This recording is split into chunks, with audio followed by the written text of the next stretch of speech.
அப்ப அதே மாதிரி இந்த தொகுதி நீங்க பாத்தீங்கன்னா வட இந்தியர்கள் பிற மொழியாளர்கள் நிறைய இருக்கிற இந்த தொகுதி வட இந்தியர்கள் அதிகமா இருக்கிற ஒரு தொகுதியாகவும் பார்க்கலாம். அதனாலதான் நீங்க பாத்தீங்கன்னா பிஜேபி சார்பா நிக்கிற வினோத் பி செல்வம் பெரும்பான்மையான வாக்குகள் வாங்கி 2வது இடத்துல இருப்பாரு.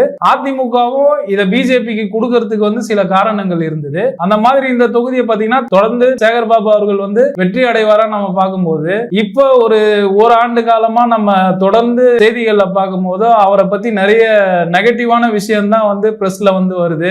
மக்கள் கிட்ட அவர் அணுகிற விதமோ, பிரஸ் மீட்ல அவர் பேசுற விதமோ, அதே மாதிரி கடந்த வாரம் பாத்தீங்கன்னா ஏதோ ஒரு கோயில் தேர் திருவிழால பப்ளிக்காவே அவர் ஏதோ பேசிட்டு இருந்த மாதிரி அதை பயங்கரமா பேசியிருந்தாங்க. அதனால அவர் மேல ஒரு அதிருப்தி இருக்குமோ அப்படின்றது கள ஆய்வு சொல்லுது. அப்படி நீங்க பார்க்கும்போது இந்த தொகுதி 4 முனை போட்டியா இருந்தா கண்டிப்பா திமுக வெல்றதுக்கு வாய்ப்பு இருந்தாலும் உறுதியா திமுக வெல்றது வாய்ப்பு இருக்குமான்றது கொஞ்சம் சந்தேகத்துக்குரிய விஷயமா இருக்கு. ஏன்னா எப்பவுமே தொடர்ந்து சொல்ற மாதிரி ஆளும் கட்சி மேல ஒரு எதிர்ப்பலை இருக்கும். அந்த எதிர்ப்பலை மட்டும் இல்லாம திரு சேகர் பாபு அவர்கள் மீதும் மக்களுக்கே ஒரு எதிர்ப்பலை இருக்குமோ அப்படின்ற ஒரு வியூ இருக்கு.